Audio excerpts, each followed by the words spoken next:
The modern surveillance state is not being built by governments, it is being built by large technology companies that are selling that information to the government. The UK seems to be one of the furthest down the path to a totalitarian-style surveillance state. Sadly, American local, state, and federal governments are following the example set by the UK. These days, automated license plate readers, ALPRs, are considered 10-year-old technology. Oxfordshire, England, has even created 6 15-minute zones for residents to live in. The city council wound up removing the phrase from the plan after the residents protested. Interesting to note that what was important to the city planners was the toxic phrase, not the actual implementation. Significant portions of the population, including massive numbers of the 30 and under crowd, spend countless hours scrolling on their phones. Here are some of the numbers from a recent U.gov poll. The majority, 57% of Americans, say they are spending at least 5 hours a day looking at screens. 21% think they usually spend 5 to 6 hours looking at screens. 16% estimate it's 7 to 8 hours. 13% think it's 9 to 12 hours. 4% think it's 13 to 16 hours. And 3% say they spend more than 16 hours a day looking at a screen.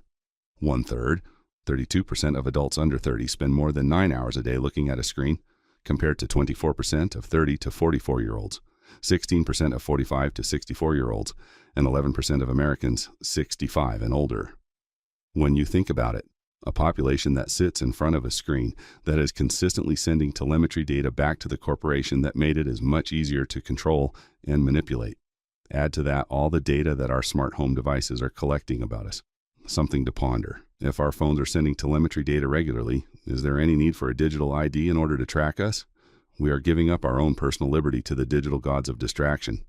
AI slop is content created by AI designed to keep people scrolling on their phones.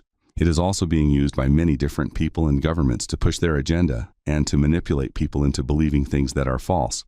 We have seen everything from fake videos around the Israel-Hamas conflict to the Russia-Ukraine conflict to fake news stories about anything and everything political, including large quantities of AI slop created to denigrate ICE. None of this AI slop has anything that resembles Christian ethics or morals. It is all about generating clicks and keeping eyeballs locked in on the device. To add to the confusion and manipulation, nation-state hacking groups have been known to use attacks against AI known as poisoning the well. This is where they insert false information into the set of data that the AI uses to generate answers. Examples include Russian, Chinese, and Iranian disinformation targeted in AIS. Obvious question, does anyone think that the news media realizes that their AI chatbots are being targeted with misinformation? Benjamin Netanyahu has admitted that Israel is working to combat Russian, Chinese, and Iranian disinformation by spending money to get its own views promoted. If Israel is doing this, should we believe that other administrations are doing this too? It is abundantly clear that the Biden administration was actively suppressing information that it didn't want the population to know about, and was deliberately promoting false information for its own benefit. Flock cameras, Ring cameras, Arlo cameras, and many others cooperate with law enforcement, creating a digital record of almost every move that we make. Flock cameras are especially problematic as they are widely used by law enforcement. Flock, Ring, etc. are methods for law enforcement to do an end run around the Fourth Amendment to the U.S. Constitution. Stop and think about this for a minute. Law enforcement is using private technology companies to violate the Fourth Amendment. The Biden administration used technology companies to violate the First Amendment. This is a pattern, and not a good one. We are also seeing big retail box stores deploying camera technology, claiming that they are there to reduce crime. Home Depot and Lowe's are both deploying flock cameras monitoring license plates. Walmart and other stores are using facial recognition technology at self-checkout terminals. Local police departments are supposed to have limits on how that data is used. Private companies do not have those limits. They certainly do not have any requirement to obey the Fourth Amendment to the U.S. Constitution. Flock logs that have been released to the public indicate that searches in one jurisdiction are not just local. They are searching networks of over 80,000 cameras. This isn't just potential misuse. There is direct evidence from system logs of Flock executives using the cameras to watch little girls' gymnastic classes. All this data collected by these camera networks is being used by the federal government. In locations where sharing with the federal government is banned, ICE agents have been requesting that their friends on the local police force run the searches for them. There are those that argue that the benefit of ICE having access to this data in order to locate and identify illegal aliens justifies their existence. We would say that is a poor justification for creating a surveillance state, because that is what is happening. Some of the Flock log data can be found at haveibeenflocked.com. At some point, the same people that worked in and with the Biden administration will come back into power. Why would we want to hand them the keys to a surveillance network that would enable a totalitarian state? We are being numbed into oblivion with endless scrolling on social media, using devices that are able to track our every move. Our thoughts are being shaped by AI slop and all the media that is constantly trying to influence our every move. Social media influencers are being paid to support various causes under the table, and camera networks are being used to build a digital dragnet that can be used for many nefarious purposes. At this point, 20 states are participating in digital IDs that can be used at TSA checkpoints. A large-scale digital ID implementation in this country would lock that digital dragnet in place.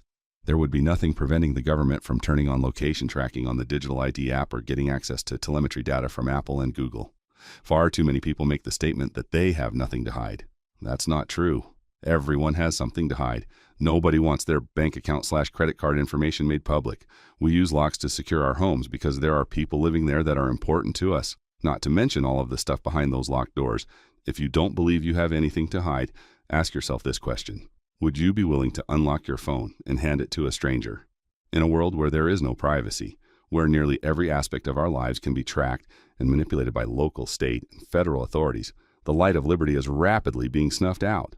What to do about it? Stand up, speak out, exercise your liberty whenever possible. Choose not to be a part of tracking networks. Work with your community to end digital surveillance. Talk to city councils, talk to county commissioners, influence others. Bring 10 other people with you to speak out against digital surveillance. As conservatives, we believe strongly in local control. That means we must be involved. We can't just show up to vote. We have to actually speak up at city council meetings. We have to show up in numbers when threats to our liberty appear.